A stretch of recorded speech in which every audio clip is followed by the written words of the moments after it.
Hello, hello, Aris Collective. Kamusta po kayong lahat? Ako po ito si James from James Tarot PH. Ito po ang inyong monthly reading for September 2026. Alamin natin, naghihintay sa inyo sa bagong buwan na to. But first, ihanda mo muna, Aris, ang iyong isang tanong ha. Kung meron kang one big question sa dulo po, sasagutin natin yan by using these cards. Okay, let's begin. Inhale and exhale your cards for the month. You have, nice. Siya nga pala mga mahal kong Aris, thank you ha. Sa lahat po ng mga hindi nag skip ng ads, thank you, thank you, thank you. Sa inyong suporta, pagmamahal, and talagang patuloy na pagtangkilik sa ating mga pagbasa. So please do not skip your lovely ads. Salamat po. So, at the background of your reading, meron kang the Seven of Wands. Uy, pinapayuhan ka talaga dito, Aris, na ipaglaban yung isang bagay na alam mong dapat mong gawin this month. Kung yan man ay promotion or isang malaking desisyon or isang plano or isang idea na alam mong makakabuti sa'yo at talaga namang ito yung magpapabago ng andar ng buhay mo this month, why not ipaglaban, no? Maraming mga tao sa paligid mo ang maaaring, you know, tumulig sa sayo or sumalungat sa'yo, no? Pero ikaw, kailangan mong manindigan this month in every decision that you will make. Especially kung alam mong makakabuti ito hindi lang para sa'yo, kundi para sa pamilya mo din or sa future mo din, no?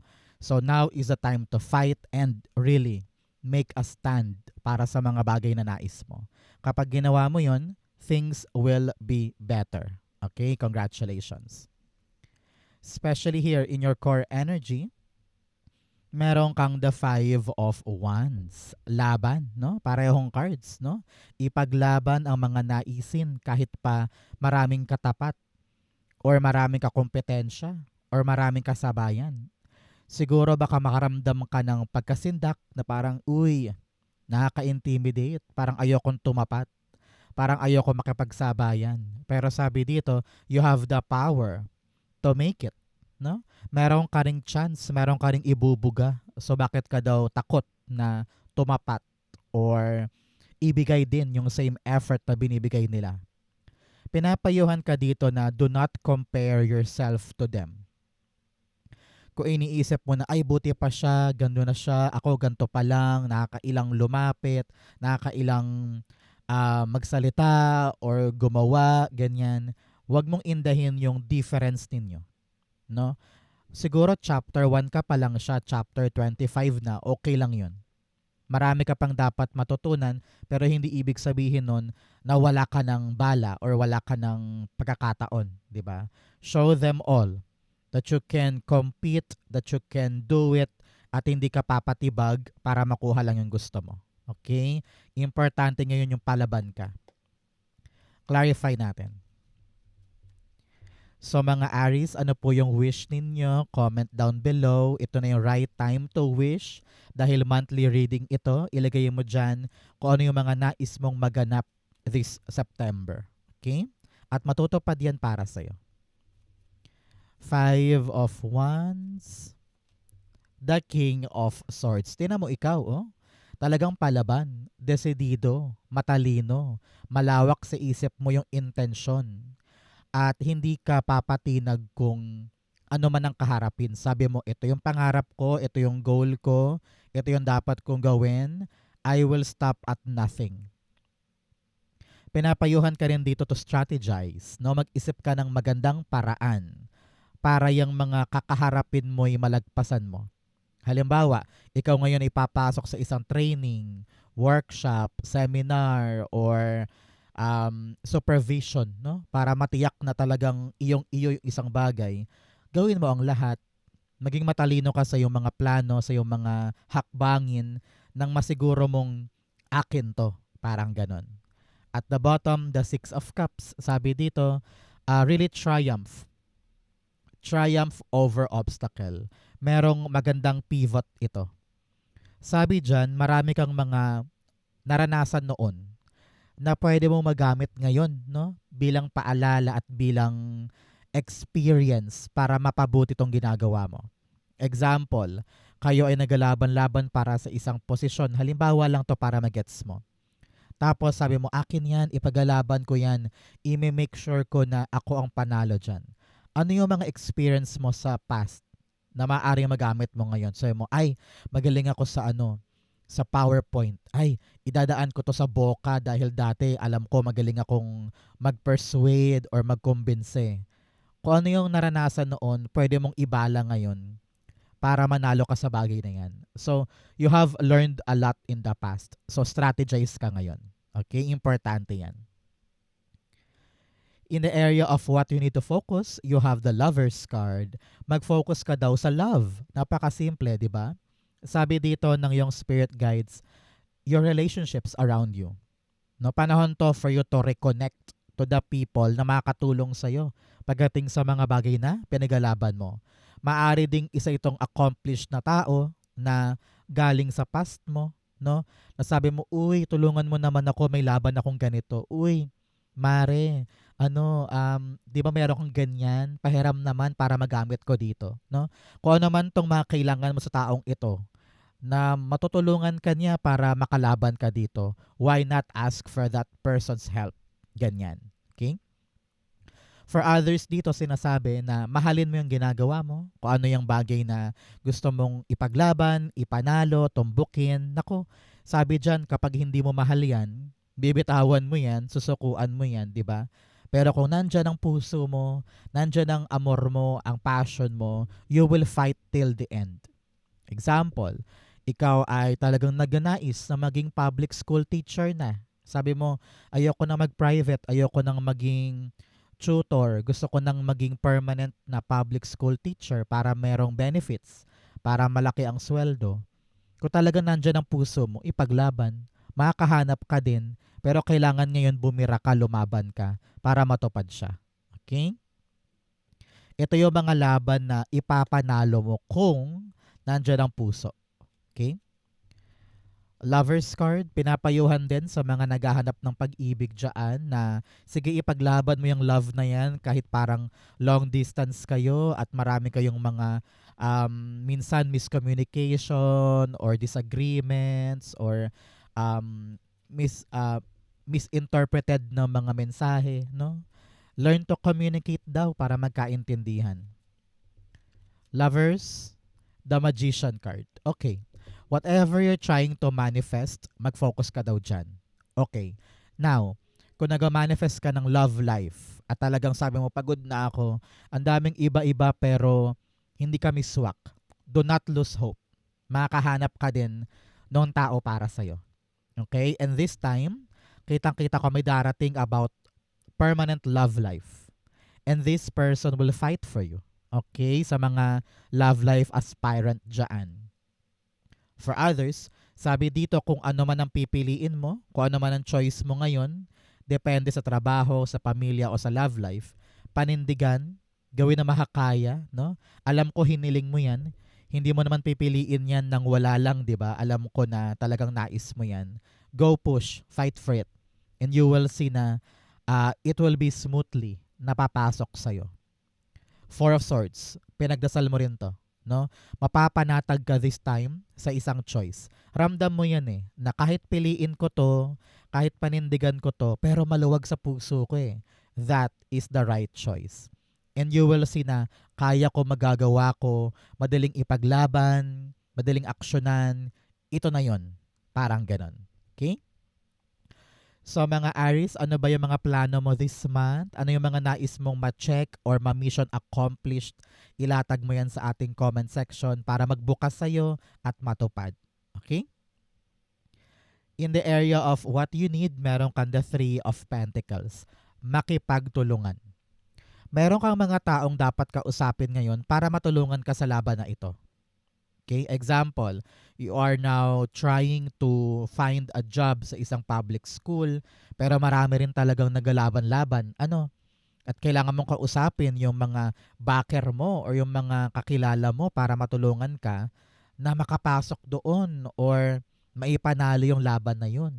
So wag mong solohin daw, Aries, yung laban na ito. Marami kang katulong, marami kang katuwang. Ang kailangan mo lang ngayon to open up, no? Magbukas ka ng sarili mo sa kanila para maintindihan nila na ay kailangan pala tayo ni Aries. Ay kailangan natin yung nating magtulong-tulong para magawa ni Aries yung gusto niya, no? So open yourself, maaring sa magulang, sa kapatid, sa kaibigan, o kaya sa katrabaho, no? Para ma-accomplish yung isang bagay. Okay? Hindi pwede ngayon yung parang takot kang magsalita or ayaw mong mag-take risk. Panahon na to for you to show off and ipakita sa kanila kung ano yung balak mong gawin, kung ano yung balak mong abutin para lumapit sa iyo yung mga taong makakatulong. Okay? Three of Pentacles, let's clarify for you. Bagong buwan, Aries. Kumusta ka? Kumusta ka? Ano mga pinagkakaabalahan mo ngayon? Excited ka na ba sa Setyembre? Three of Pentacles, the Knight of Cups. Yes, sabi dito ng yung spirit guides, you really need to put your heart into that emotion na, sige na nga, tulungan na tayo. Bubuksan ko na yung sarili ko para makamit ko na yung nais ko at dumating na yung mga mensaheng inaasahan ko. Sabi dito ng yung spirit guides, kailangan mo daw maghanda, mag-prepare, dress up, no? Kung yan ay dokumento or PowerPoint presentation or product, kailangan daw well presented, kailangan daw ready ka kapag humarap ka sa mga taong ito para magets nila kung ano yung kailangan mo talaga. Nakita ko dito na if you could present well, if you could dress well, or pinaghandaan mo tong bagay na to, you will attract the right people. You will attract the listeners na gagabay sa'yo para totally makuha mo to at masungkit mo. At the bottom, the Six of Cups. Sinasabi dyan ng yung spirit guides na wag mo nang balik-balikan pa yung mga pagkakamali noon para maitawid mo ito. Halimbawa, tong mga taong ito dati parang hindi naman kayo close or meron kayong issue noon, kalimutan na yun. Kailangan mong magawa ngayon itong plano mo. Kaya makibagay ka na, makisama ka na, makipagtulungan ka na for the common goal and for the blessing and offer and good news na hinihintay mo. Okay? So tama na yung pride, tama na yung ego, kalimutan na ang past, and atakihin yung issue ng may level-headed. Kasi nga meron kang dapat ipanalo. Okay? In the area of what's affecting your current energy, meron kang the Sun card. Sun card's all about you thinking positive. Nakita mo na na parang, ay, maraming kalaban dito. Ay, maraming dapat harapin, maraming dapat na ipanalo. Pero sabi mo, kaya ko yan. Susugod ako dyan. Matalino siya, matalino din ako. Mayaman siya, okay lang yan. Kayang-kaya kong panghawakan ng sarili ko sa sitwasyon na ito. I have what it takes. I'm smart. I am maparaan. I am bibo. I am madiskarte. No? Kung ano man tong galing ng iba, hindi ka papatalo. And you will tell yourself, I will enjoy this. And I will just think positive. Kung ano man yung kinakatakot ko, tapon yan sa bintana. Kung ano man yung iniisip kong mali, tapon yan sa pinto. Panahon to para maging masigasig, masaya, magaan ng aura, para magawa mo yung task mo at maipanalo mo to sa kabila ng maraming obstacle. Kayang-kaya mo yan. You just need to persevere and show them all na this is what I want and I will have this no matter what. Okay? Clarify natin. The Sun card, paki-clarify, Holy Spirit, Spirit Guides. You have the Nine of Wands. Yes. Sabi dito, ilang beses ka nang pumalya, ilang beses ka nang napagod, talagang sabi mo latang-lata ka na, ayoko na, pagod na ako. Pero meron ka pang isang chance. Sabi mo, nabuhayan ka eh. Merong nagliwanag sa isip mo na parang light bulb moment, na parang aha, meron pa ako magagawa, meron pa akong chance para mailaban to at maipanalo to. So yung strategy mo ngayon, nakakaiba, na ngayon mo lang gagawin ang talagang tunay na magpapastand out sa'yo at magpapanalo sa'yo sa laban na ito. Kaya mag-huddle na kayo. Makipagtulungan ka na sa mga taong kakilala mo at makakatulong talaga dyan para this time around, buong-buo yung plano, panalo. Okay? At the bottom, the Eight of Swords. Ayan, sinasabi dyan na panahon na para kumawala sa mga self-limiting thoughts. Ano yon? Ano yung mga self-limiting thoughts? Iniisip mo agad, hindi ko kaya, di ko magagawa, mahirap ata yan, ayoko na, uwi na ako. Wala pa man, pinapangliit ka na agad or pinapanghinaan ka na agad bago ka lumaban ulit. So may chance pa eh. Meron ka pang ibubuga, meron ka pang plano or hakbang na maaring magpanalo sa'yo. Kaya do not give up. Show them all na may bala ka pa or may igogora ka pa. And these people will be there for you. Okay? Importante yan. In the area of your near future, meron kang the Two of Swords. Sabi dito ng yung spirit guides, in the near future, hindi ka na mahihirapang mag-decide about something. Kapag nakipaglaban ka ngayon or nakipagtunggalian ka ngayon tungkol sa mga bagay na nais mong mangyari, sabi dito, it will be easier for you to make a choice. Na parang, gets ko na. May pinapatunguhan na, kakapitan ko na ito. Parang, ito yung bagong direksyon, ito na yung pupuntahan ko. Kung ano man yung bunga ng ipaglalaban mo ngayon, you will decide soon kung ano yung tamang direksyon na pwede kong isunod dito. Halimbawa, nakikipaglaban ka ngayon about public school position at talagang ginagawa mo ang lahat ng opportunity at diskarte para maipaglaban yan at makuha mo. Soon, there will be a big decision for you ha.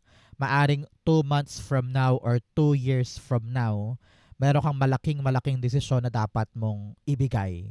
Maaring itong desisyon na ito ay for the bigger goal. Halimbawa, lilipat ka na ng bahay, lilipat ka na ng lugar para lang mas malapit ka doon sa pinili mong bagay, no?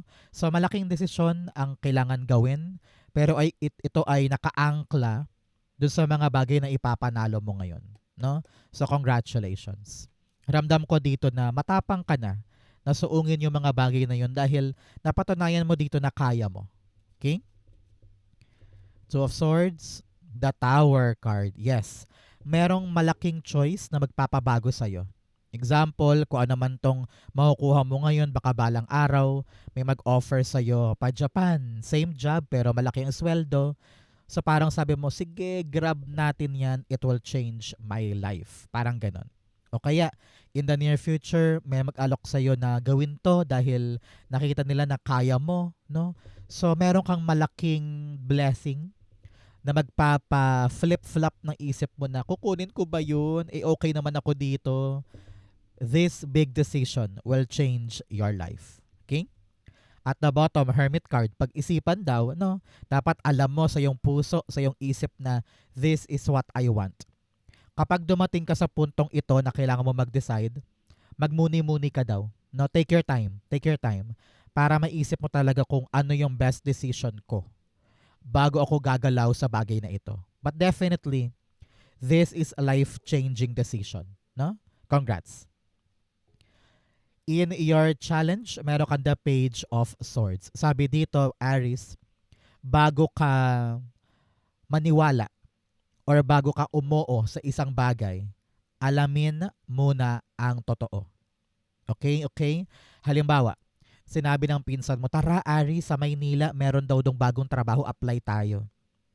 Ikaw naman sumugod ka kaagad without knowing kung legit ba yung work or nagkamali lang si pinsan ng kanyang rinig o kanyang basa. So kailangan ngayon sigurista ka. In every laban, alamin muna yung impormasyon. If you are signing something, kung meron kang pipirmahan, kung meron kang dokumento na ipapasa or dokumento na kailangan ng signature mo, basahin muna lahat. Importanteng alam mo yung pinapasok mo, alam mo yung dokumentong hawak mo, importanteng may alam ka. Hindi pwedeng, hindi ko alam yan pero sige. Kailangan kahit paano, inaalam mo eh. Kasi ayaw mo namang mahulog ka sa mga trap, mahulog ka sa mga maling akala, di ba? So, halimbawa din sa kapitbahay, biglang sinabi ng kapitbahay mo na, uy Aries, sabi ni ganto ka daw. bigla kang sumugod without knowing kung tama ba yung impormasyon. Diba? So, i-verify muna bago ka maniwala sa fake news and make sure na totoo yung impormasyon. Okay? Narinig ko rin dyan, iwas-iwas sa mga GC about chismisan. No? Hindi makakatulong sa'yo yan.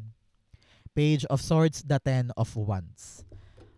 Sa mga lalakarin, sa mga responsibility. Sabi dito, merong mas magaan na paraan. Huwag mo daw pahirapan ang sarili mo. Armasan mo ang sarili mo ng impormasyon na makakatulong sa'yo to lighten the load or to lighten the journey. No? Narinig ko na, ay, meron palang mas magaan na paraan. Meron palang mas maayos na paraan para makalarga ako doon. So, bakit ko pinapahirapan ang sarili ko? At the bottom, the Five of Cups. Meron ka talagang mga burden from the past. No? Meron kang mga bagay sa past mo na dala-dala mo pa rin na kailangan mo nang i-let go para pag nakapasok ka sa bago ay doon mo mailaan yung effort mo. Kailangan din dito ng hard work, Aries. No? Meron kang isang tinutumbok na bagay sa buhay mo. Para sa ibang Aries to ha. Na alam mo namang kaya mo, pero iniisip mo, ay ang hirap, ay parang ayokong gawin, ay parang ayokong subukan. Takot ka lang dun sa responsibility at action. So, give it your all. Give it your heart. Give it your passion. No? Kaya mo yan. Takot ka lang or naiilang ka lang dun sa gagawin. Pero in reality, you can do this. Okay? In your fortune, meron kang that Nine of Swords. Si Nine of Swords, sinasabi dito, Aries, may sagot ang lahat ng mga pinoproblema mo. If you're worrying about money, naku, meron ka magagawa para ma-accomplish yan. If you're worried about relationships or talagang the one or soulmate match mo, naku, may sagot. Meron kang ipaglalaban this month na talaga namang tutunaw sa mga problemang iyan. Kaya huwag ka na mag-alala, huwag ka na mag-overthink. The answers will come. The ginhawa will come. Yung mga aligaga or stress mo, mawawala yan. Okay? Nine of Swords, the Page of Swords. Lumaban ka lang daw kasi. Yun lang talaga ang ano mo eh. Yun lang ang solusyon mo sa mga bagay na pinoproblema mo. Harapin, lumaban. Meron ka daw mga impormasyon na darating ngayon. Kung nag-aalala ka tungkol sa isang bagay na ang tagal-tagal naman, parang malabo na ata, may confirmation ba? Darating po ang good news confirming yung inaalala mo at hindi ka na mag-aalala pa dahil may sagot na, may resulta na malinaw na. So kung ano yung hinihintay mo at medyo malabo at talagang nai-stress ka na, relax, hinga, darating ang sagot. At the bottom, the Ten of Cups, happiness for you and family.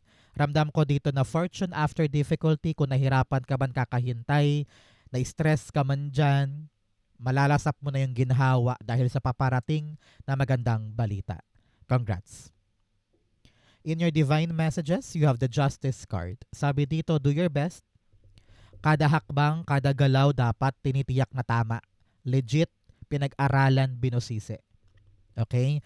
So ngayon, sinasabi dito ng yung spirit guides, in every move, kailangan sigurista ka. In every detail, dapat binabasa. At hindi pwede dito yung bahala na yan, okay na yan, o sugod na lang, tama na yan. No. Kailangan dito matalino, kalkulado at pinag-isipan mo ngayon ang bawat action mo. Okay? Sabi rin dito, this month will be pabor sa'yo. No? Kung ano man yung mga bagay na dati parang unfair. Pero ngayon, babawi ang kapalaran, ibibigay sa'yo yung deserve mo. Okay? Justice, the Ten of Swords. Kung nadapa ka man noon, talagang nalugmok ka noon, ending na yan. Talagang this time around, babawi na si kapalaran. May chance ka na para ipaglaban yung nais mo, makabawi ka na. And a new strategy, 7-7. You have lucky energy. So ngayon, makakahanap ka ng bagong strategy para makabangon at makabawi sa life. Okay? So kayang-kaya mo yan. Bigyan mo ng hustisya ang sarili mo para makabangon ka. Outcome mo to, bigyan mo na kita ng fortune cards. You have needle and thread. A sincere wish will be granted. Sabi ko nga, may mga sagot sa mga question mo, sa mga stress mo. Meron kang wish na matutupad. Claim mo to, para sa'yo to. Manifestation is here. You also have a Lily, spiritual love. Meron daw po kayo na mayapang kamag-anak na hanggang ngayon ay ginagabayan ka. So after watching this video, magtirik ka ng kandila or magdasal ka para magpasalamat. You also have scales, keep your life in balance. Yes, kailangan balanse ang buhay, babangon, gagalaw, but also enjoy what you have. You also have feather, someone you know is undependable and insincere. Meron ka talagang taong hindi mo pagkakatiwalaan, hindi maaasahan, and you feel like kaya ko to mag-isa. Pero sabi nga dito ng yung spirit guides, kahit pa may mga tao sa paligid mo na hindi maaasahan, hindi mo pagkakatiwalaan, meron pa rin. No? Meron pa rin tao sa buhay mo na katiwa-tiwala, na maasahan mo para ituloy yung mga plano at nais mo. Okay? So piliin mo lang yung right person that will help you deliver what you want. At yung mga napatunayan mo ng hindi mo pagkakatiwalaan at insincere, bitawan yun. Find the right people. Okay? Aries, ang outcome mo for September, patulay ng October, meron kang the Three of Swords. Uy, moving forward. Kung ano man itong reason of pain, sorrow in the past, may sagot na eh. May kapayapaan ka na, na-solve na, kumbaga. So, unti-unti kang mag-move on, ha? Para pagdating mo ng, pagtulay mo ng September to October, magaan ng feeling. No? So, kung ano man yung mga dinanas mo in the past, kung ano man tong mga heartbreak or laban, talagang painful things sa direction mo or sa journey mo, huwag dibdibin, ha? Panahon to para lumaya sa lahat ng stress, lahat ng puot, lahat ng kinikim-kim, no? Para tunay ka talagang magwagi. So, ngayon, Aries, lahat ng mga trauma mo, galit mo, pagkairita mo, pagkainis mo, huwag mo laging bitbitin yan. Okay? Make sure na binibitawan to make sure na lahat ng kanigahan ay aalpas sa'yo. Okay? Three of Swords, the Four of Wands. Sabi dito ng yung spirit guides, you need to focus on your goals. Kung ano man yung mga kasawi ang palad noon, hindi mo siya pwedeng ihalo ngayon dito dahil yun ang humaharang sa mga future goals mo. Kaya mag-move on, learn to really forgive and forget para hindi siya maka-apekto sa mga goals moving forward. And just enjoy your life. Enjoy your family, enjoy your well-being, ika nga, no? At the bottom, the Nine of Swords. Marami ka talagang inaalala. Wala pa man, iniisip mo agad yung nega. So, baguhin natin yan. At maaring mag-ugat yan sa mga nangyari in the past. So, putulin na yun para mabawasan or mawala itong mga iniisip mong problema or kanigahan para makatumbok ka sa goal mo ng mas matiwasay. Okay? Importante yan. Aries, let's go na sa yung isang tanong, isang sagot. Pumikit ka na, mabilisan lang to. Isipin mo ang question mo ngayon, inhale and exhale. The answer to your question, the Three of Cups, the Two of Pentacles, and the King of Swords. At the bottom, the Five of Cups. Meron kang pinagmumuni-munihan na bagong bagay. Panahon na to for you to really accept something new. No? And this time around, there will be an announcement or malaking desisyon tungkol sa'yo na kailangan mong yakapin, kailangan mong panindigan, at kailangan mong papasukin sa buhay mo. No? Ramdam ko dito, Aries, yung para bagang nagdadalawang isip ka pa.